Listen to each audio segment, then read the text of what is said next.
2901번부터 또 보시겠습니다. 오늘 29 주제까지 하시면 될 것 같아요.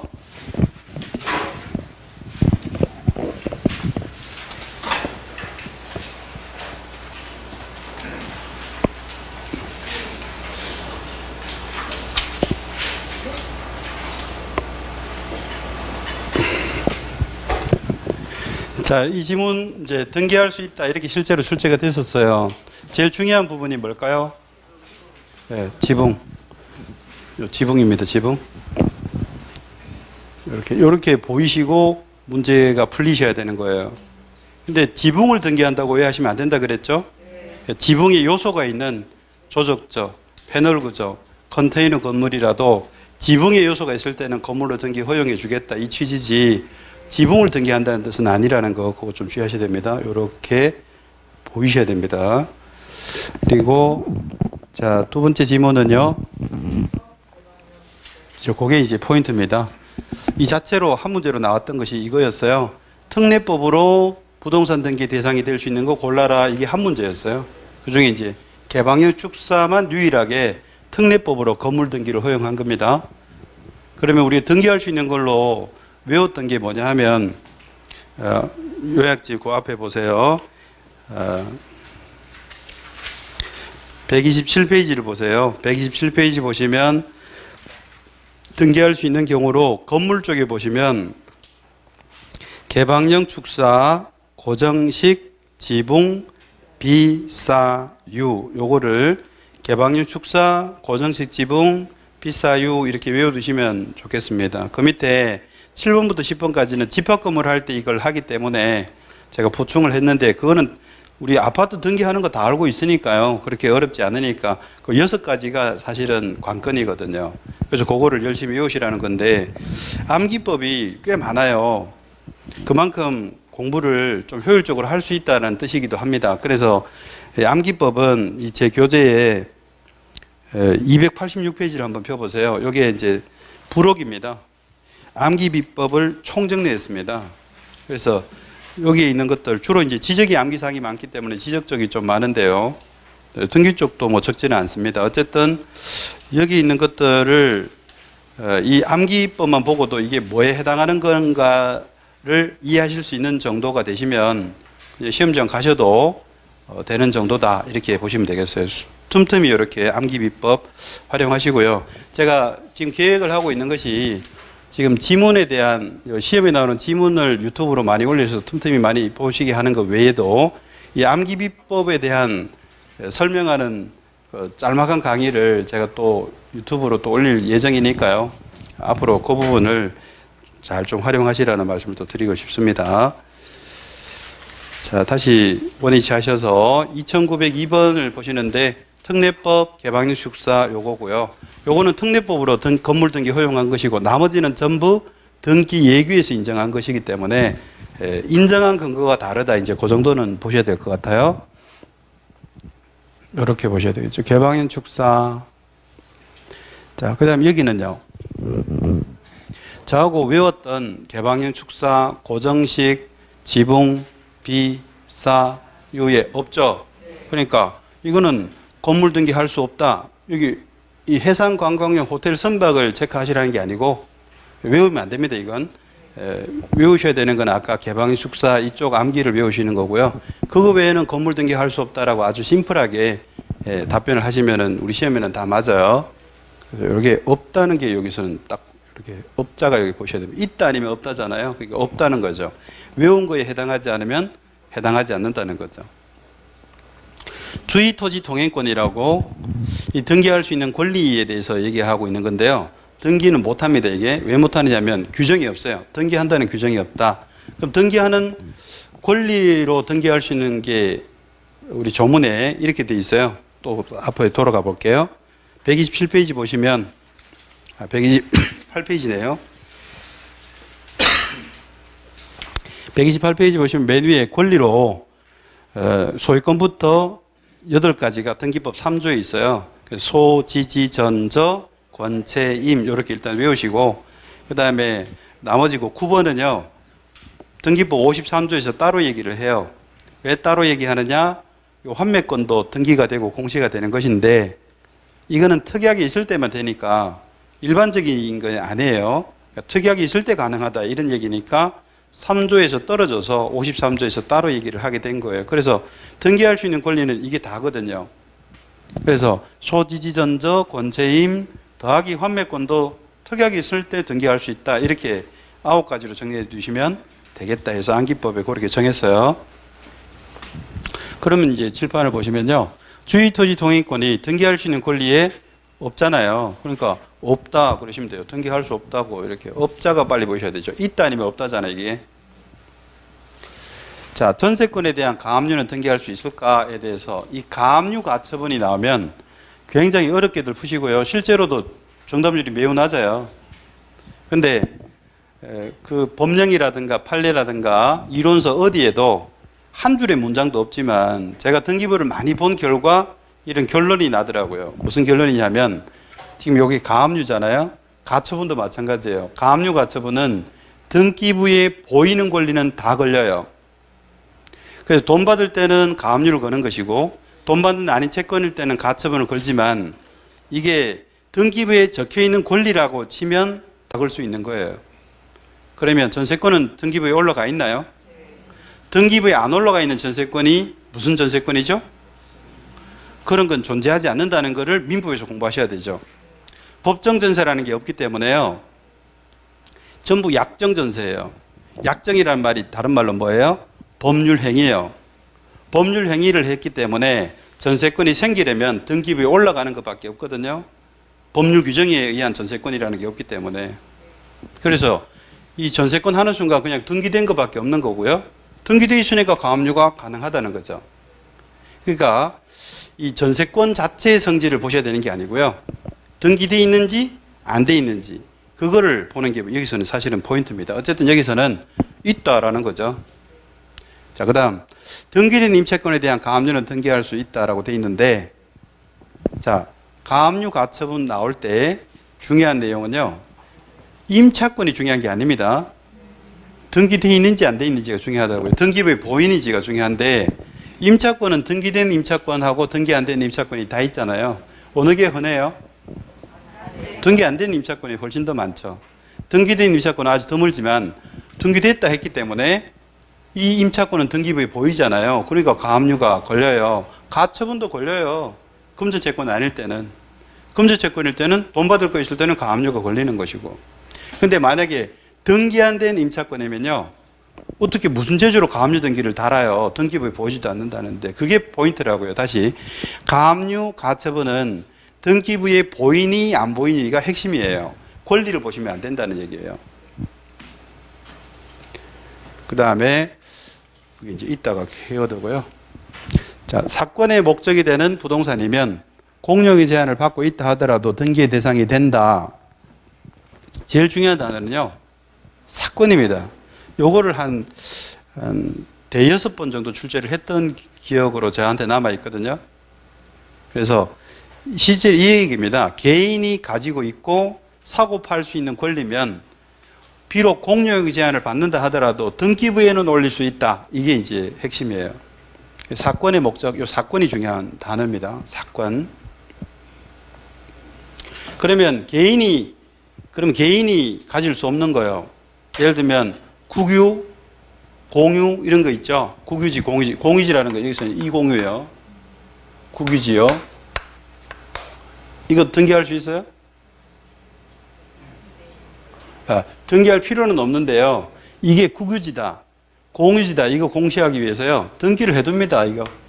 그래서 제가 참고로 적었는데요. 의외로 이 부분을 좀 민감하게 보시는 분들도 있어서 제가 적긴 했는데, 127페이지 잠깐 보세요.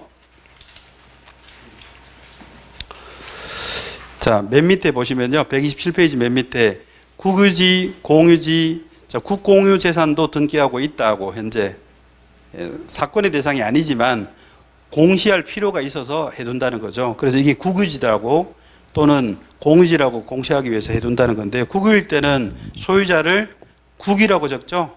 한글로 적습니다. 한자로 적지 않고 한글로 국 한 글자 적고요.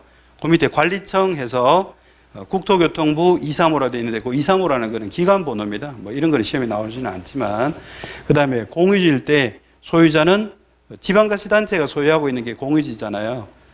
그래서 서울특별시 요겁니다. 우리 이거 뭐죠?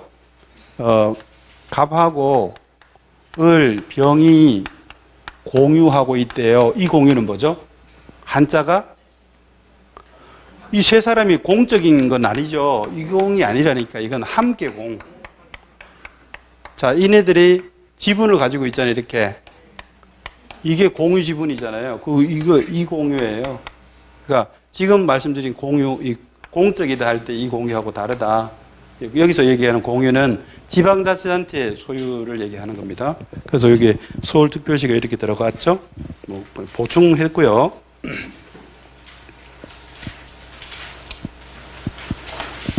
자, 그 다음입니다. 자, 하천법상 하천으로 편입된 토지에 대해서는 소유권 이전 등기나 저당권 설정 등기를 할 수 있다. 이렇게 22회 때 출제가 됐는데 법무사 시험 문제 뺏겨낸 거였었거든요. 이거 왜 냈었냐면 하천법이 개정이 되면서 이게 등기가 가능해져 버렸어요. 하천은 등기를 하지 않았거든요. 그 전에. 그런데 요거 등기할 수 있는데 제한이 딱 두 가지가 있어요. 그걸 가지고 이제 시험에 낸 건데, 첫째는 지목이 하천 또는 제방일 것 이렇게 돼 있어요. 하천이 등기가 되는 것인데 이제는 할 수 있는데 지목이 하천 또는 제방이라야 된다. 두 번째, 하천에 대해서 등기할 수는 있는데 어떤 등기는 제외 이렇게 했거든요. 그걸 시험에 법무사 시험에 냈고 그대로 중개시험에 이렇게 뺏겨냈던 거거든요. 하천에 대해서 등기가 가능해졌는데요. 2004년도에 하천법이 바뀌면서 가능해졌어요. 그런데 뭐는 안 되느냐? 용의권 등기는 제외예요. 용의권 등기 제외. 대한민국의 용의권 등기는 4개밖에 없는 거 아시죠? 지상권, 지역권, 전세권, 임차권 4개밖에 없어요. 그 4가지를 어디에는 못 한다고요? 하천에 대해서는 그런 용익 등기는 제외하고 못 하고요. 나머지 등기는 할 수 있는 건데요. 그럼 뭐 소유권 이전, 저당권 설정은 용익 아니죠, 이거. 전부 처분입니다. 소유권 넘기는 것도 처분이고 저당 잡히는 것도요. 경매가 전제가 되어서 담보력이 생기기 때문에 경매 자체가 처분이잖아요. 그건 전부 처분입니다. 그러니까 하천법상 하천으로 된 토지에 대해서 용의권 등기 아니니까 할 수 있다 이렇게 나오는 것이죠. 그래서 여기 또 있다가 중요합니다. 있다 없다 이렇게 나오니까. 자, 하천법상 하천 말씀 다시 정리해 드리면요. 하천으로 된 토지, 하천법상 하천으로 됐을 때 등기가 가능해졌다. 그런데 두 가지 제한. 첫째, 지목이 하천 또는 제방일 것. 두 번째, 용의권 등기는 제외. 그럼 용의권 등기 아니면 가능하다. 이렇게 정리해 두시면 돼요. 또 나올 가능성도 있습니다. 자, 그 다음 분필하지 않고 토지 일부에 대한 지상권 설정 등기는 할 수 있을까요? 없을까요? 보세요. 우리가 지금 지문을 분석하고 있는데요. 있다 없다 이게 결론이거든요. 사실 그거를 알기 위해서 키워드가 필요한 경우도 있고 간단하게 있다 없다로 기억할 것도 있고 뭐 그런 거 보는 건데, 자, 여기서는 뭐가 중요할까요? 일부요. 그냥 일부가 부동산의 물리적 일부고 지상 요게 용익이죠. 지상권, 지역권, 전세권, 임차권 용익이잖아요. 일부를 용익하는 거는 얼마든지 가능한 일이죠. 그래서 있다. 요게 일부, 지상, it까지 이렇게 보이시면 되겠죠. 자, 일동의 건물을 구분 또는 분할의 절차를 밟기 전에 건물 일부에 대한 전세권 설정 등기가 가능할까요? 자, 조금 전에 문제 푸셨잖아요. 이게 일부의 지상이 가능하다라고, 일부 용익이 된다라고요. 일부를, 토지나 건물의 일부를 용익하는 게 가능하다. 그 같은 맥락에 이게 아까는 토지라면 이번에는 건물인 게 다르지 똑같아요. 토지든 건물이든 물리적 일부를 얼마든지 계약하고 용익할 수 있는 거거든요. 그래서 여기도 빨리 보셔야죠. 일부 전세 가능, 일부 용익 가능 그 얘기잖아요. 자, 그 다음에 여기 보세요. 공유 부동산의 전세권을 설정할 때 공유자 전원이 등기 의무자다. 사실 이 지문은 25회 때 출제가 한 번 됐는데 굉장히 어려운 지문이에요, 사실은. 여기 공유 토지나 건물이라 해보죠. 공유 부동산이에요.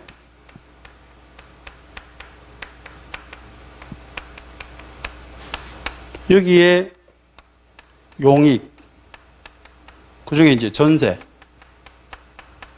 이거 가능해요?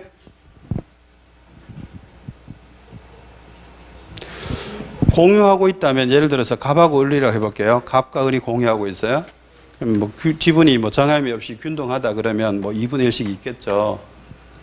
그럼 이 공유 부동산에 용익을 할 수 있나요? 없나요? 그러니까 많은 분들이 이렇게 생각하시죠. 지분 용익 없다. 지분 용익 없다라고 우리가 훈련했었잖아요. 그래서 지금 일부를 용익하는 것은 가능하지만 지분은 용익의 개념에 없다. 지분은 용익의 대상이 아니다라고 선례가 그런 근거를 가지고 있다. 민법에 한 줄도 없지만 우리 등기는 구체적인 등기 실무를 다루기 때문에 민법에서 얘기하는 것까지 시험에 나오고 있으니까 더 어렵다. 이런 말씀을 제가 드렸었잖아요. 그럼 지분 용익 없다가 이게 해당하는 거예요? 지분 용익이 아니잖아요. 지금 부동산 용익이지. 토지 용익이지. 그러니까 토지를 공유 부동산을 용익하는 거 가능합니다. 이거 가능한데 조건이 있죠. 이거 한 명 더 집어넣어야 되겠네. 왜냐하면 과반수를 얘기해야 되니까. 이게 3분의 1, 3분의 1 이런 예를 들어볼까요? 3명이 있는데요. 이 용익을 할 수 있는데 뭐가 필요하다 그랬어요? 지분권자 과반의 동의가 있어야 돼요. 그러니까 여기서는 몇 명이요? 최소 2명의 동의가 있어야 된다는 거죠. 2명의 동의 있으면 전체를 용익할 수 있다 이 얘기입니다. 자, 그럼 이게 가능한지 보세요. 지금 병이 지금 3분의 1이 지분 가지고 있죠. 여기에 용익하는 거 돼야 안 돼요? 이게 안 된다고. 이런 개념이 없다. 지분은 용익의 대상이 아니다 해서 지분 용익 없다 하고 우리 외웠잖아요. 그중에 시험에 제일 많이 나온 게 전세권이요. 그래서 지분 전세 없다 그거를 이제 지분 용익 없다라고 볼 수 있도록 훈련하자 이렇게 했던 거죠. 자, 비교가 되십니까? 이게 구별이 되셔야 돼요. 부동산, 공유 부동산을 용익하는 거는 돼요. 뭐가 있어야 됩니까? 과반의 동의가 있어야 되죠. 지분권자 과반의 동의.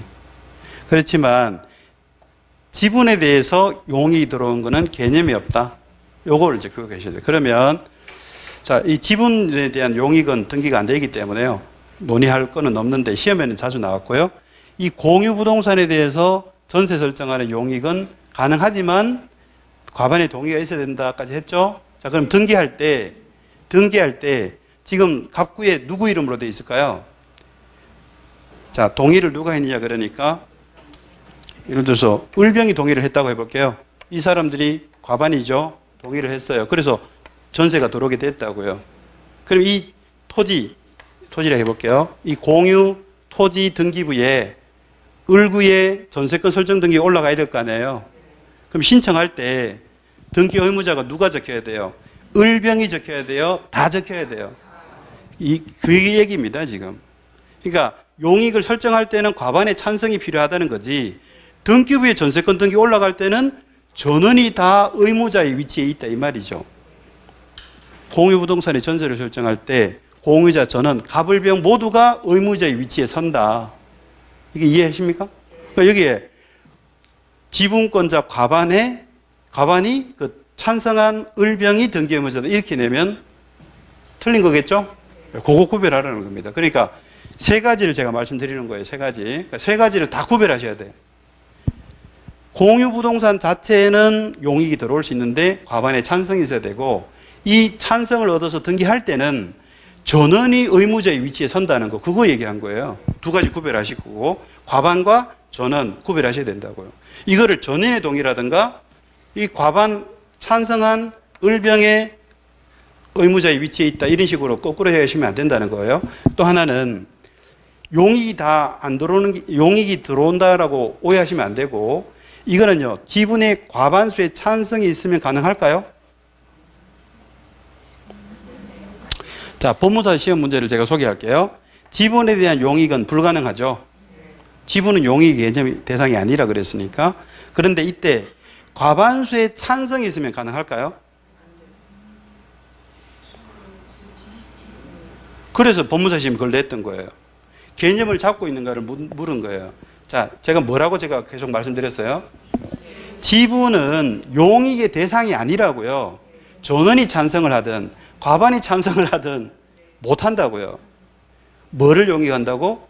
토지, 건물, 부동산을 용익하는 거지 지분은 용익의 대상이 아니다. 이 개념을 잡고 계셔야 구별이 되는 겁니다. 자, 그래서 굉장히 어려웠는데요. 많은 분들이 또 틀리기도 했던 부분이니까 그 개념을 좀 잡으시라는 거 좀 말씀을 드리고, 어쨌든 여기서는 저는, 자, 이건 뭘 봐야 될까요? 자, 지분, 용익, 없다. 요거 보셔야 되죠. 그래서 우리 외웠잖아요. 지분, 전세가 빨리 용익으로 보셔야 돼요. 이게 지상권으로 나와도, 지역권으로 나와도, 그리고 임차권으로 나와도 똑같아요. 용익이 안 되는 거는 똑같습니다. 또 똑같은 문제 아닌가요? 지분, 용익 할 수 없잖아요. 그래서 신청하면 등기사건 아닙니다 하고 2호로 각하하는 거죠. 근데 만약에 착오로 등기가 됐다면 이 등기는 유효다, 무효다? 자, 지금 여기서 뒷부분에 지금 이게 파일이 흐트러져 버렸네요. 아, 왜 자꾸 내려가는 애들이. 파일을 2번 보내드렸거든요. 이게 앞뒤를 안 맞춰가지고 뒤에 거를 조정해서 다시 드렸는데 앞에 거를 하셨네, 이제 보니까. 여기 말소한답니다, 끝에. 직권으로 말소한답니다. 일단 요거 보이셔야 됩니다. 지분, 용익 할 수 없으니까요. 등기사건 아니라고 2호로 각하하는 것이 등기사건 아닐 때 2호 각하예요. 근데 착오로 등기를 했답니다. 그럼 이 등기를 우리가 어떻게 평가를 하죠? 틀을 좀 잡고 계셔야 돼요. 요거는요. 각하사유를 좀 말씀드리죠. 각하사유는 형식적으로 배척하는 그런 사유라고 보시면 됩니다. 각하사유가 우리 등기법 29조에 있어요. 몇 가지 있던가요? 1호, 2호부터 쭉 해서 11호까지 11가지 사유가 있습니다.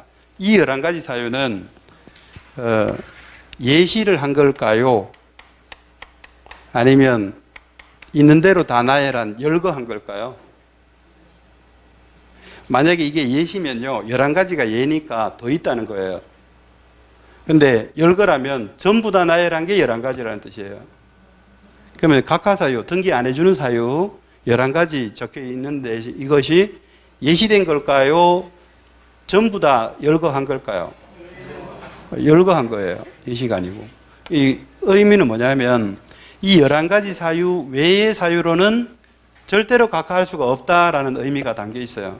등기관이 등기를 거부할 때는요, 법에서 정한 이 사유에 해당해야 된다 이 뜻이에요.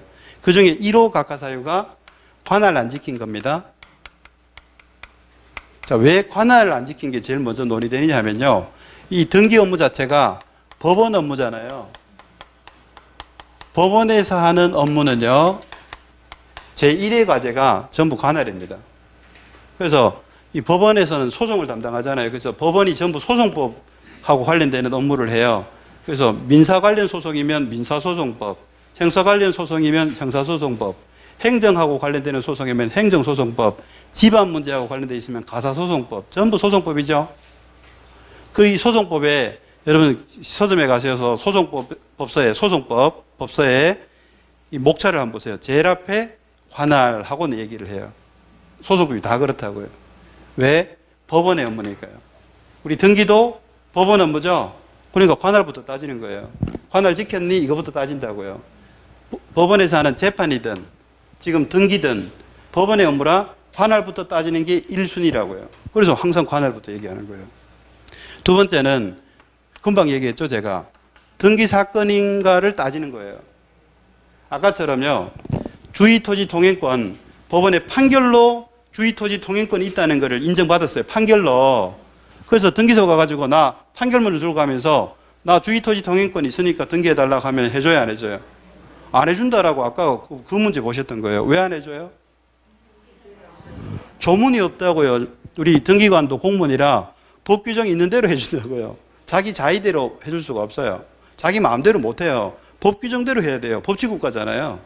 그런데 주의토지통행권, 뭐 유치권, 분묘기지권, 특수지역권 뭐 이런 것들은요 규정이 없어요. 그러니까 규정 없는데 무슨 제주를 해줍니까? 등기사건 아니다 해서 이제 2호로 각하한다 이 뜻이에요. 아까 주의토지통행 같은 것도요. 여기도 마찬가지예요. 지분의 용익은 개념이 없다 그랬죠. 민법에서. 법이 인정하지 않는 것을 무슨 제주를 해주겠냐. 등기사건 아니다 하고 각하한다 이 뜻이에요. 3호는 신청할 권한이 없는 자가 신청했을 때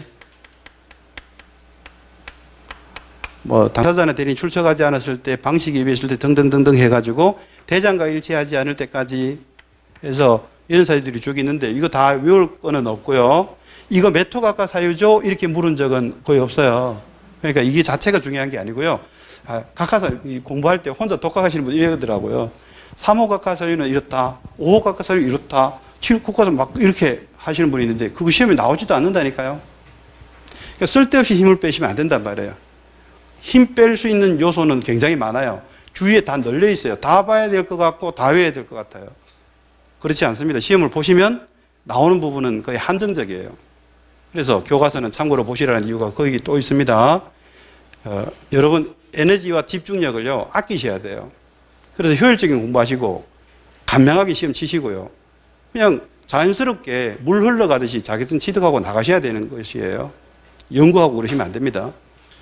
그래서 이거 굳이 외울 필요 없고요. 필요한 걸 제가 중간에 말씀드려요. 9호 정도는 기억하셔야 되기 때문에 나중에 따로 말씀드려요. 이런 거 그냥 이런 게 있구나 하고 넘어가시면 되는데 다만 1호, 2호는 특별 취급이에요. 그러니까 워낙 시험에 잘 나옵니다. 이게. 그래서 외우지 않으려고 하셔도 외우시게 될 거예요. 자, 이 두 가지는 자 1호 관할을 지키지 않았으면 1호로 각하한다 이 뜻이에요. 등기사건 아니면요. 아까처럼 주의토지통행권 판결문 들고 와가지고 나 권리 인정받았으니까 법원에서 권리 인정받았으니까 등기해주세요 라고 아무리 내밀어 봐야 법 규정이 없어서 못 해준다 이 뜻이에요. 등기사건 아니죠. 그런데 만약에 각하사유에 해당하면 각하를 해야 되잖아요. 그런데 각하를 하지 않고 등기를 했대요. 착오 등으로 또는 뭐 고의가 들어갈 수도 있죠. 등기관이. 어쨌든 여러 가지 이유로 등기가 됐다면 이 등기는 유효일까 무효일까에 대해서 지금 이 횡선 위아래로 취급이 다르다 이 뜻이에요. 위아래로. 대비가 되는 거거든요. 자, 위쪽은요. 1호, 2호에 해당할 때 등기가 되면 어떤 취급을 할까요? 이건 그냥 무효입니다. 이건. 무효인데 예외가 없어요. 이 예외 없다는 것을 우리 학자들은 뭐라 하나요? 원칙과 예외가 있잖아요. 그런데 원칙 중에는 예외가 없는 원칙이 있어요. 그때 법학에서는 학자들은 절대적이라 그래요. 그래서 이거 예외가 없거든요. 관할 안 지킨 등기는요. 그냥 100% 무효 처리를 해버려요. 등기사건 아닌 것도 실체관계 이런 거 부합 여부 따지지 않습니다. 그냥 무조건 무효 처리해버리기 때문에 예외가 없어 절대적이라는 표현을 쓰는 거죠. 절대적 무효 이렇게 얘기합니다. 근데 판사들은 이거 말고 다른 표현 쓴다 그랬죠. 서로 죽으라고 타협하지 않아요. 너희들의 용어 우리가 안 쓴다고요.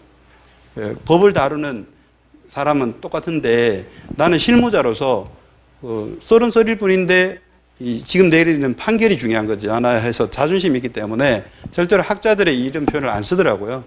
똑같은 의미로 당연이라는 말을 써요. 이거는 판사들이 쓰는 말이에요. 당연무효 그러면요. 예외 없이 무효라는 뜻이고요. 학자들은 절대적이라고 쓰는 거고요. 예외 없다는 힌트를 아셔야 되겠죠. 자, 그러면 실제로 나온 기출 지문을 한번 도전해 보세요. 관할을 안 지켰대요. 그런데 실체 관계에 부합합니다. 아무 문제 없어요. 관할을 안 지켰어요. 유효다 무효다? 예. 자신 있게 무효라고 하셔야 돼요. 지금 여러분들은 다 맞추셨지만 이게 출제됐을 때 정답률은요 10%가 안 됐어요. 왜 틀렸을까요? 이 말이 눈이 확 들어오거든요. 관할 위반 이거는 내 눈에 들어오지도 않고요. 실체관계 부합한다는 말만 보고 자꾸 유효라고 하는 바람에 무효를 끌어내지 못하죠. 그래서 많은 분들이 틀려서 정답률 매우 낮습니다. 이게. 이거 주의하시면 되겠고요. 그러니까 이게 100% 무효입니다. 100%. 관할 안 지켰다 그러면 100% 무효. 그걸 일단 기억하셔야 되겠죠. 등기 사건 아닌 거 여기 예가 많기 때문에 우리가 좀 주의 깊게 공부를 하셔야 돼요. 지금 템포라면 다음 주 내지는 다다음 주에 아마 요거 다시 하시게 될 거예요. 등기 사건 아닌 여기 예들이 많으니까요. 예들 공부하려고 또 하실 텐데, 자, 그 중에 예 하나 보셨네요, 지금. 지분 용익 없다 그랬죠. 지분 용익, 지분은 용익의 대상이 아니다라는 민법적인 이론이 있는데, 그에 반해서 등기를 할 수 없으니까 등기 사건 아닌데요. 민법 이론에 반해서 등기할 수는 없죠. 하고 이효로 각하해버려야 돼요. 그런데 각하를 했어요. 등기를 해버렸어요. 등기를 해버렸다잖아요, 이게. 그럼 이 등기 유효예요, 무효예요? 왜 무효라는 말이 자연스럽게 나왔죠? 2호를 보시라니까, 2호를. 그래서 그냥 각하만 보실 게 아니라 1호인지 2호인지를 보는 게 중요하다고요. 여기 2호 있잖아요, 금방. 이 안에 그게 들어가 있는 예거든요. 나머지들은요, 각하를 안 하고 등기를 했을 때 어떤 취급을 할까요? 이걸 반대로 하시면 돼요, 반대. 제가 횡선을 걷잖아요. 다르다고. 그럼 무효 아닌 게 뭐예요? 유효예요, 유효. 자, 그 다음 절차를 잠깐만 생각해 볼게요. 100% 무효라고 했잖아요, 100%. 유효로 될 가능성이 1도 없잖아요. 그럼 이거를 등기관에게 어떤 의무를 줬을까요? 빨리 지워야죠. 보이는 대로 빨리 지워야 되니까 직권 말소의 권한을 준 것이죠. 이 직권 말소의 대상이 됐다는 거는요, 등기관에게 권한을 준 것이지만 100% 무효인 등기 빨리 지우라는 의무를 부과한 것이기도 하다 이 말이에요. 권리의 의무는 동전의 양면의 성격을 가지고 있잖아요. 그래서 만약에 등기관이 직권 말소해야 되는 사안인데 안 하고 있대요. 그러면 등기관이 지금 자기 직무를 유기한 거죠. 자기가 직권으로 지워야 되는 의무가 있는데 안 지우고 있잖아요. 그래서 이거를요, 이의제기하면 된다 이 말이에요. 왜 직권 발동 안 해서 안 지워서 내 순위가 밀리도록 하느냐, 100% 무효인 등기를 빨리 직권 발동하세요라고 이의제기하면 등기관이 직권 발동해서 지우게 된다 이 뜻이에요. 자, 이 흐름을 아셔야 돼요. 자, 1호나 2호에 해당하는데 각하가 안 되고 등기가 됐대요. 그럼 어떻게 평가한다고요? 100% 무효예요. 절대적으로 무효로 평가해요. 이런 실체관계 부합한다는 말은 함정입니다. 함정. 여기 쏘고시면 안 되고요. 그래서 100% 무효라서 그 다음 수순이 어떻게 진행된다고요? 직권 말소의 대상으로 만들었고, 직권 말소해야 되는데도 안 한다는 것은 등기관에게 직무유기한 거니까, 자기 의무를 이행 안 하는 거니까 이의 신청해가지고요, 직권 발동하세요. 직권 발동을 촉구하는 의미의 신청이라고 그래요. 이 신청을. 이의 제기해서 직권으로 지우게 하는 겁니다. 자, 그럼 질문. 요거 이의 신청이거든요. 이의 신청 줄여서 이의입니다. 이의 신청에서 직권 말소를 했다면 이 말소는 신청 말소입니까? 직권 말소입니까? 그거를 제가 지금 설명을 드린 거였어요. 다시 보세요. 직권 말소의 대상이에요. 그런데 안 하고 있어가지고 왜 직권 발동 안 하냐고 따졌다고요. 그럼 뭐 하게 되는 거예요? 직권 발동을 하게 만들었다 이 뜻이에요. 여기 신청이 들어가 있다고 이걸 신청 말소라고 하시는 분들이 많으니까 출제를 하는 겁니다, 이게. 자, 그러면 이거는 거꾸로 얘기하면 되겠죠? 아까 무효라 그러시니까 유효라 했잖아요. 그럼 이거는 직권 말소의 대상인데, 그럼 여기는 뭐라 하시면 돼요? 이건 직권 말소할 일이 없죠, 이건. 유효인데 뭔 직권 말소입니까? 유효인데. 그 직권 말소의 대상이 아니니까 지금 등기는 각하 했어야 되는 건데 등기는 돼 있는 상황이죠. 그런데 직권 말소의 대상도 아니잖아요. 그러니까 이 말은 등기관에 권한도 없지만 의무도 없다는 거예요. 거기다 대고 왜 안 지워요? 라고 할 수 있어요? 없어요? 등기관에게 의무가 없다니까. 그러니까 이의제기하는 일이 생기지 않는다고요. 뭔 이의제기합니까? 여기는 등기관이 지워야 되는데 안 지우니까 이의제기해서 빨리 왜 안 지워요? 라고 하는 것이고. 이해되십니까? 이거 가지고 출제를 굉장히 자주 합니다. 난이도도 높아요. 자, 시험 문제 나오는 유형을 보여드리죠. 시험에서 2호 각하에 해당하느냐 이렇게 물으면 이것만도 조문 정리가 돼야 되기 때문에요. 난이도 중상 정도 돼요. 근데 절대적 무효인, 언제나 무효인 등기를 골라라 이렇게 물으면요. 똑같은 거 묻는 거 아닙니까 지금? 그거나 그거나. 그런데 정답률이 확 떨어져 버려요. 왜 정답률이 떨어질까요? 못 알아보니까요. 똑같은 건데도 못 알아보니까. 2호에 해당하는 것들이 이 대상이라고요, 지금. 근데 2호로 물으면, 직접적으로 물으면 그것도 난이도 중상 정도 된다고요. 그 정리도 안 하고 가시는 수험생들이 얼마나 많은데. 그런데 난이도를 참 높여가지고 논의를 전개를 해버리죠. 이렇게 해버리는 순간 점점 어려워져 버리죠. 다음 주 직권 말소의 대상인 등기를 골라 이렇게 물으면요. 이미 이거하고 연결을 못 해버립니다. 보통 분들. 난이도 더 높죠, 뭐. 다음 중 이의 대상인 거를 골라 이렇게 물으면요. 더 어렵죠, 뭐. 자, 어떻게 물을지를 제가 다 보여드립니다. 뒤로 갈수록 난이도 높아지는 건데요. 같은 맥락에 있다. 이거를 아는 게 여기서는 중요한 겁니다. 자, 결론 내릴게요. 각하 사유는 한정되어 있습니다. 근데 1호, 2호 각하와 3호 이하의 각하는 취급이 달라요. 어떤 취급이? 각하 안 되고 등기됐을 때 이 취급이 완전히 달라요. 1호, 2호는 무조건 무효고 나머지는 유효로 될 가능성이 있는데 정확하게는요. 실체관계에 부합하는 한 그 등기를 무효로 하지 않는다 그랬죠. 근데 실무에서 제가 뭐라 그랬어요, 아까? 실체관계에 부합하는 게 10,000건 중에 9,999건이라니까요. 실체관계에 부합하지 않는 거는 아주 미미하다고요. 그래서 이거 무시해버려야죠, 이게. 그래서 유효고 단 0.01%의 확률 정도로 통계적으로 실체관계에 부합하지 않는 경우가 있어서 가짜 등기 있어서 그때는 무효로 한다. 이렇게 하면 되는 건데요. 미미하죠. 그래서 대부분 유효고요. 특별한 말 없으면 다 유효해요. 이쪽에 해당하는 건 다 유효고 그래서 서로 위에는 직권 말소의 대상이지만 이건 직권 말소의 대상도 아니고 여기는 안 지고 있으면은 등기관의 의무이기도 하니까 왜 안 지고요라고 따질 수 있지만 여기는 따질 수도 없고 이렇게 대비해 두는 것까지 정리하셔야 됩니다. 자, 이제 다시 볼게요. 지분 용의가 없다 일단 기억하셔야 되고 이게 등기 사건 아니네? 그 2호 각하네? 그런데도 등기가 됐다면 어떤 평가요? 절대적 무효. 그래서 그 다음 수순이 어떻게 된다고요? 직권 말소의 대상이고 혹시 안 지우고 있으면 이의제기해서 지우게 할 수 있다. 이렇게 흐름이 연결되도록 하시면 돼요.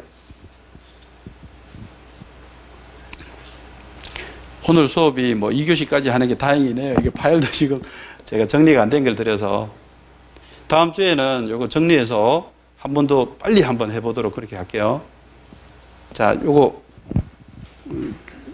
아까 보시라는 거죠. 뭐 됐네요. 자, 요거 보시죠. 뭐를 보셔야 될까요? 일단 지분이 보이셔야 됩니다. 지분. 그 지분에 대해서 여기 처분금지 가처분 여기 보통 한 세트로 나와요. 근데 여러분은요, 요거 줄이면 됩니다. 이게 그냥 가처분을 길게 얘기할 때 처분금지 가처분 그러거든요. 그런데 여기 가처분은요, 처분을 예비로 하는 거예요. 가짜가 예비입니다. 자, 용례를 볼까요? 가계약을 체결했어요. 이거 가짜 계약이에요? 진짜 계약이에요? 진짜 계약이에요. 그럼 계약을 어떻게 했다는 거예요? 임시로 했다는 거예요. 임시로. 가짜가 아니고 뭔 가짜예요 지금? 임시로 했다는 거지. 자, 그럼 이제 보세요. 처분을 했대요. 근데 지금 처분한 게 아니라 예비적으로 임시로 했다는 거예요. 임시로. 가짜가 아니고요. 임시로. 압류도 마찬가지예요. 가압류도 마찬가지입니다. 자, 그러면 이 지분에 대해서 처분이 되나요? 가짜 빼고. 아까 말씀드린 이 지분요. 이 공유지분요. 처분할 수 있나요? 독립적으로 자유롭게 마음대로 처분할 수 있는 지분권을 가지고 있는 관계가 공유관계예요. 자기 지분 마음대로 처분할 수 있죠. 그런데 공유부동산을 용의권 하려면, 용의권 설정하려면 과반의 동의가 필요한 것이지 자기 지분 처분하는 것은 독립적으로 다 할 수 있다 이 말이에요. 그래서 지분 처분이 가능한 거 맞죠? 그럼 처분이 되니까 처분의 예비도 되겠네요. 당연한 거 아닙니까 이게? 그러니까 가처분을 따로 공부할 게 아니에요. 처분이 되는 걸 가처분 걸지. 이해되시죠? 압류가 되는 거를 가압류를 걸 거 아니에요. 팔리는 거를 제한을 거는 거니까 처분이 되는 거를 처분 제한 거는 거예요. 그러니까 가압류 가처분은 처분 제한으로서 여러분은 빨리 이 가처분을 볼 게 아니라 지분 처분 된다 이렇게 빨리 보셔도 돼요. 처분되니까 자 가처분도 되지 이렇게 빨리 나와야 돼요. 가만히 있어봐라. 지분에 가처분이 된다 했나 안 된다 했나 이미섭이의 말을 기억하려고 하지 마시고 이 흐름을 자꾸 반복해서 기억해 두셔야 돼요. 지분 처분 자유로우니까 뭐 처분 제한도 되겠네 이렇게 하시면 돼요. 이렇게 빨리 보시라고. 지분, 처분 있다. 이렇게. 자, 그 다음에 무슨 단어가 눈에 확 들어와요? 그렇죠. 합의 지분 나오면 그냥 너무 쉬워지죠? 안 된다는 말밖에 없어요. 합의 지분이 존재하는 것은 맞지만 합의 지분이 존재 안 하면 지분이라는 얘기를 할 것도 아니잖아요. 지분이 없는데 왜 지분이라는 얘기를 해요? 그러니까 합의 지분은 존재하지만 등기 안 하죠. 왜 등기 안 해요? 왜 시선을 피하시죠? 지금 저 혼자 강의하는 듯한 이런 느낌을 팍 주시는데, 합의라는 말 뜻을 이해하셔야 돼요. 합의. 이게 민법 공부예요. 저 보세요. 이게 뭐라 적었는지. 재산을 합쳐서 가지고 있다고요. 뭐 하려고요? 동업해야 되거든. 근데 우리 민법에는 동업이란 말 안 써요? 뭐라고 써요? 조합이라고 쓴다고. 한자도 여러분 생활에서 보시는 그 조합하고 한자도 똑같아. 그러니까 이 조합을 출제자가 굉장히 선호해요. 조합이라 그러면 사람들 단체 생각할 거란 말이에요. 뉴스 듣잖아요. 재개발조합, 재건축조합, 조합 듣죠, 그죠? 농업협동조합 전부 단체예요. 근데 민법의 세계는 조합은 단체 아니라니까. 계약이라고요. 무슨 계약? 동업계약이요. 동업하는 계약, 동업계약을 체결했으니까 재산을 합쳐서 가지고 있어야죠. 그러면 이 동업자들, 다른 말로 조합원들 또는 합유자들 다 같은 말이에요. 합유자라 하거나 동업자라 하거나 조합원이라 하거나 다 같은 말이에요, 이게. 그러면 이들이 지분이 있습니까, 없습니까? 네. 동업 해보신 분 아실 거고요. 동업 안 해보셔도 이 정도는 아시죠? 우리 동업할까? 해놓고. 그래, 너는 얼마 줄 줄 알래? 그러니까, 나는 그냥 넣어줘. 그냥 넣어줘. 그리고 이익 생기면 나한테 줘. 절반. 그러면 동업해야 안 해요? 그건 뭔 동업이에요? 기부지, 그건. 자, 다시요. 합유, 동업, 조합, 동요로 보셔야 돼요. 지금부터. 민법의 세계는 조합은 단체 아니에요. 동업하는 계약이에요.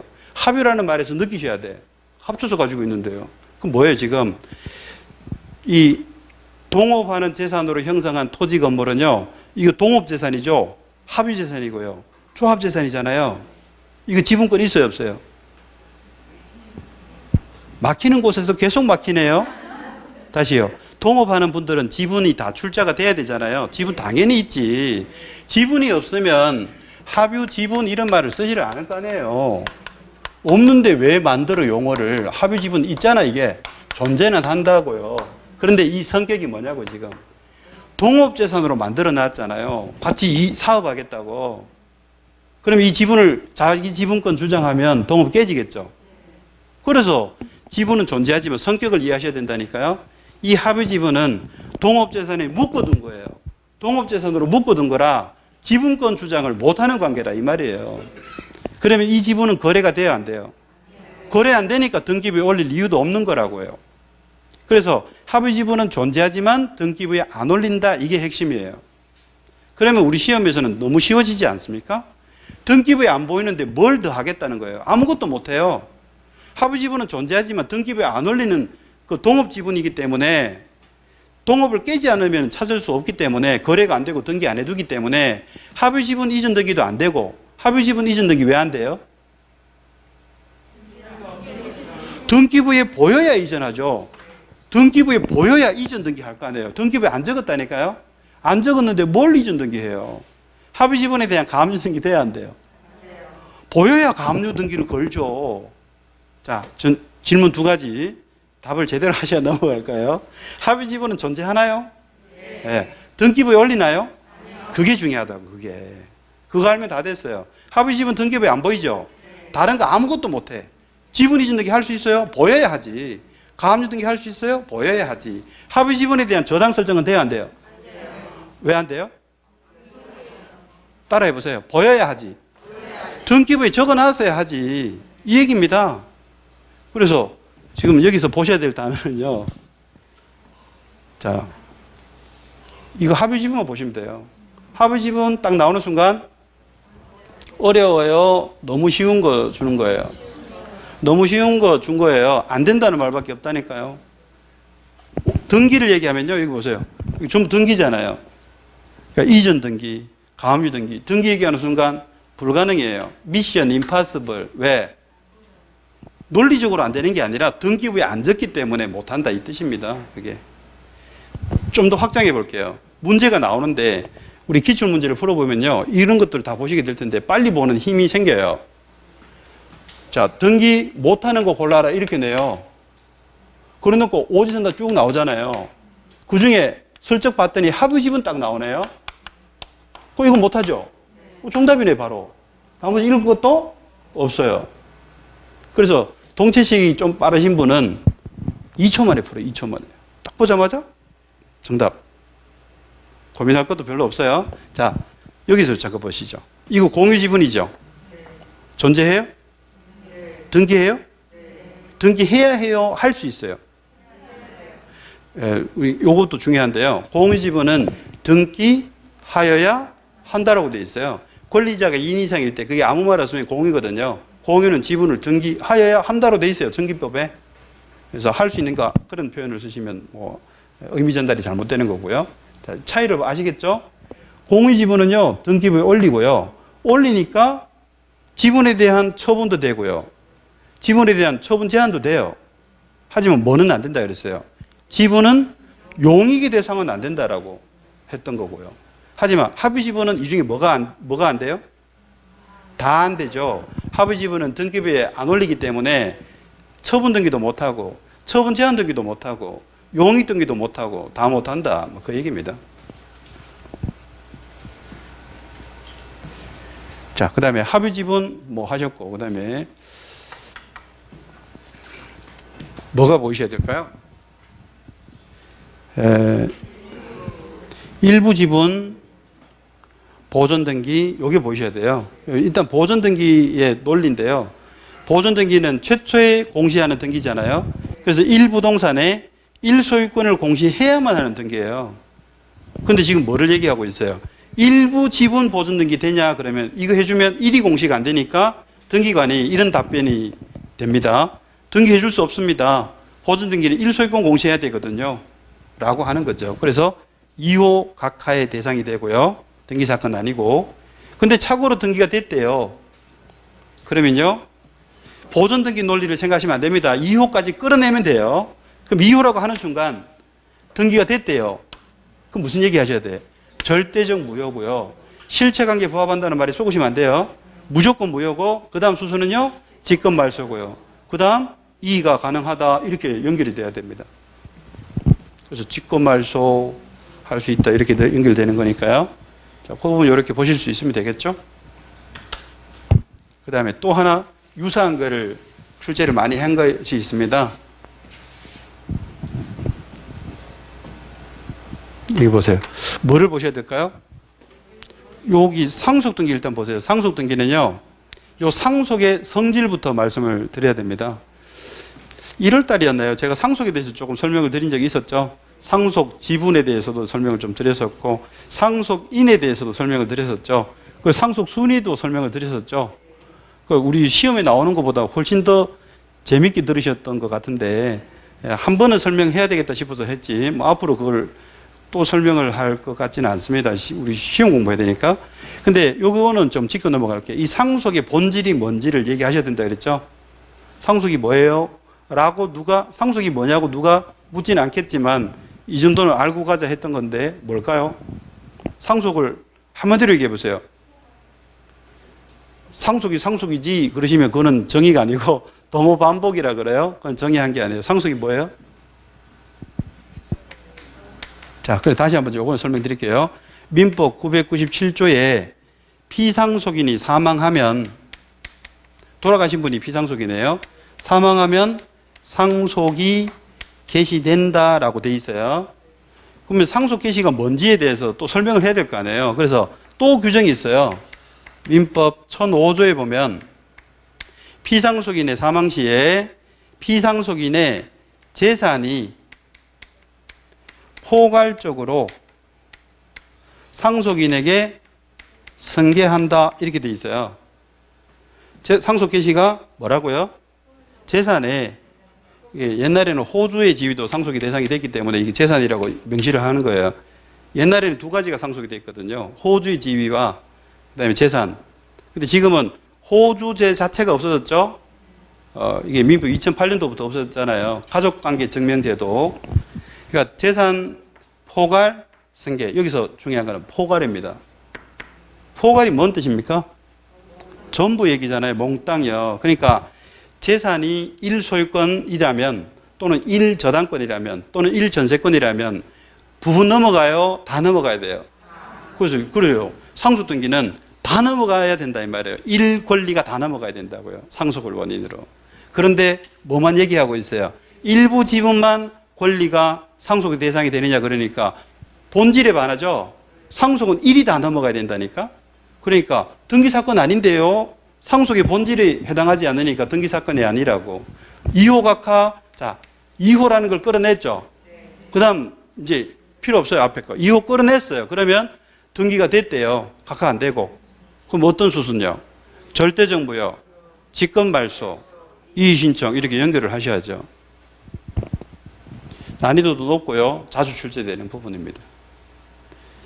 자, 이게 마지막 지문이죠. 테마 29까지 오늘 하겠습니다. 유튜브에는요, 오늘 새벽에 이게 30까지 올렸거든요. 이제 틀을 제가 만들어 놨기 때문에 더 많이 올려드리도록 하겠습니다. 시간 나실 때 많이 보시면 좋을 것 같고요. 오늘 저하고 28, 29, 2교시에 걸쳐서 이렇게 했기 때문에 요거 자꾸 반복하셔야 됩니다. 다음 주 오시기 전까지 몇 번 반복하실래요? 네, 최소 5번은 보시면 좋고요. 시간 나실 때마다 이렇게 하시면 너무나 자연스러운 지문들이 앞으로 시험장에서 보이시게 되는 그런 경험을 하시게 될 거라고 생각합니다. 자, 요거 하고 오늘 강의를 마치도록 하겠습니다. 자, 공동가등기 권리자가 있대요. 가등기 한자가 여러 명이라는 뜻이에요. 그럼 얘네들이 합유관계인지 공유관계인지 얘기를 지금 안 하고 있죠. 공동이라고만 했지. 재산의 공동소유 형태 그러면 공유, 합유, 총유거든요. 그런데 지분을 논하지 않는 거는 총유라서 그는 빼고 공유 아니면 합유인데 얘기를 안 하고 있죠. 그럼 뭐예요? 공유라고요. 합유는 반드시 합유라고 얘기를 해줘서 구별합니다. 공유 지분이라고도 우리는 시험에 출제를 합니다만 그냥 지분이라고 나왔을 때 공유라고 여러분이 알아보는 것까지 하셔야 돼요. 자, 어쨌든 지분 얘기하는 순간 공유 지분이에요. 자, 본등기를 할 수 있을까? 자, 자기 지분만 본등기가 될까? 이 말이에요. 가등기 한자가 여러 명인데 자기 것만 본등기를 할 수 있을까요? 예. 네. 자, 잘 생각해 보세요. 이 공유지분이라고 그랬죠? 공유지분을 갑을병이 가지고 있는데 예를 들어서 여기 갑을병이 가지고 있어요. 그럼 병이요. 자기 지분은 마음대로 할 수 있는 거 맞죠? 근데 병이 갑의 지분 건드릴 수 있어요, 없어요? 이거 남의 권리 건드리는 거잖아요. 그러면 안 된다니까요, 공유는 기본적으로. 그래서요, 갑이 등기할 때 내가 지금 가등기를 했어요. 공유로. 근데 내가 본등기를 해야 3분의 1을 취득하잖아요. 가등기는 예약하는 거잖아요. 가등기를 했어요, 3분의 1에. 근데 내가 지금 3분의 1에 대한 본등기를 하고 잔금을 치르고 3분의 1에 대한 본등기를 해서 이 지분에 대해서 은행에 대출받고 건저당 설정하려고 해요. 이 지분에 대한 건저당 설정하고 대출받으려 한다고요. 그러면 자기 것만 하는 거 됩니까? 된다고요. 얼마든지 되는 거잖아요. 이거 독립한 권리인데. 그런데 이게 되는가 보세요. 자기가 하면서요. 너희들도 같이 잔금 치르고 지금 지분 취득해 하면서 전원 명의로 해버려요. 그럼 이거는 뭐라는 느낌이 드세요? 자, 갑하고 을은요. 지금 자금이 부족해서 잔금을 치러야 지분 본등기 할 거 아니에요.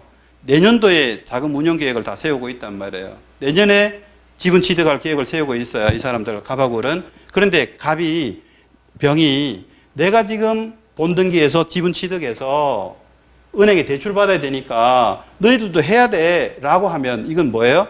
민폐잖아요. 이해되십니까? 이 느낌을 한 번은 가지셔야 돼요. 이 잘 나옵니다. 난이도 매우 높고요. 공동 가등기 권리자 중 한 명이 자기 지분만 본등기 얼마든지 할 수 있죠. 독립적인 건데. 근데 이 중에 한 명이에요. 공유물을 보존한다라는 명목을 내세우면서 가등기 전부에 대해서 그러니까 이거 갑을병 전부에 대해서 본등기를 신청할 수는 없어야죠. 이거 하게 하면 민폐 끼치는 거잖아요. 내가 지금 본등기에서 자금 대출이 필요하니까 너도 지금 잔금 마련해서 빨리 본등기 해. 내가 대출 받아야 되니까 너도 빨리 해. 이렇게 하는 거는 안 된다 얘기죠. 개념을 잡으셔야 됩니다. 자, 이거 일반적으로 좀 정리를 해볼게요. 조금 전에 저하고 공부하셨는데 권리자가 여러 명이 있어요. 여기 바로 해볼게요. 예를 들어서 갑을병이 있습니다. 다른 얘기를 하지 않으면 이거는 공유입니다. 그리고 지분이 있죠. 뭐 정함이 없으면 균등한 걸로 보고요. 추정하죠.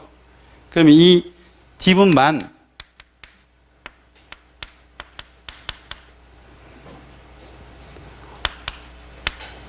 지분만 등기를 할 수 있을까요? 요거 자기 지분이죠. 자기 지분만 등기할 수 있는가? 할 수 있어요, 없어요? 에 대해서 두 가지가 다 있어요, 이게. 자기 지분만 등기를 할 수 있는 게 있고, 자기 지분만 못하는 게 있어요. 권리자가 여러 명 있는데, 자기 지분만 못하는 거 뭐였을까요? 금방 했잖아요. 보존 등기는 등기의 성질이 1소유권을 최초로 공시하는 게 목적이라, 지분권자 1인이 3분의 1만 보존 등기해 주세요. 이런 거를 받아줄 수가 없다고 얘기는. 등기의 성질상. 그 다음에 또 하나 보셨죠? 상속 등기에 상속 뜻 자체가 시험에 나오는 건 아니지만 이거를 이해하시기 위해서 제가 일부러 조문 인용했죠? 상속의 뜻이 뭐예요? 권리 재산의 포괄성계라고요. 다 넘어가야 돼. 그러니까 상속 등기는 하나의 권리가 다 넘어가야 돼요. 일부만 넘어갈 수가 없는 성질을 가지고 있어서 이 두 가지는요, 자기 지분권을 주장하는 게 안 됩니다. 이건 등기의 성질 때문에. 이거 말고 대한민국에 없어요. 그러니까 이거는 기억할 필요가 있어요. 지분만 본등기 할 수 없는 거예요. 항상 1이 되게만 해야 되는 거. 자, 이 두 가지는 1이 되는 보존 등기 해야 되고 1이 되는 상속을 해야 돼요. 그래서 1이 되게 해야 되고 지분만 등기할 수가 없는 거예요. 그래서 이거를 보존 등기 보, 상속 등기 상 따가지고 1이 되게 보상, 1이 되게 보상 이렇게 외워두면 시험에서 아주 큰 힘이 된다. 이렇게 제가 권하고 싶은 거고요. 근데 이게 키워드 말로 만들었는데 왠지 말 자체도 말 되는 것 같죠? 내가 보상받아야 돼요. 1이 되게, 좀 1이 안 되면 부족한 보상이잖아요. 1이 되게 보상, 1이 되게 보상 이렇게 외우시고, 그럼 이 두 가지 아니면요, 전부 다 자기 것만 해야 돼요. 다른 사람 건드리면 민폐예요. 근데 우리 시험은 법률적인 근거가 없는 거는 출제 안 한다 그랬잖아요. 그 법적인 근거가 있는 게 두 가지거든요. 시험에 나온 게 두 개밖에 없어요. 이 외에는 전부 다 자기 것만 해야 되는 건데 시험에 나온 게 이거밖에 없습니다. 가등기에 기한 본등기는 그 가등기한 자가 여러 명일 때 그 중에 한 명은 자기 것만 해야 돼요. 다른 사람 것 건드리면 민폐가 돼요. 또 하나가 포괄 유증 등기 또는 뭐 수증 그래도 되고요. 두 가지고, 이 포괄 유증 등기는 22회 때 딱 한 번 나왔어요. 지분만 포괄 유증 할 수 있다. 그거잖아요. 근데 요거요, 지분만 본등기 할 수 있다는 거죠. 할 수 있다. 이거는 굉장히 출제가 많이 됐습니다. 지분만 본등기 할 수 있다. 그래서 여기 지금 보세요. 마지막 요 지문에서 여기서 빨리 여러분 보이셔야 되는 게요, 길지만 지분만 본등기 할 수 있다. 이거를 보실 수 있는 훈련이 필요하다는 겁니다. 자, 오늘은 여기까지 하고요.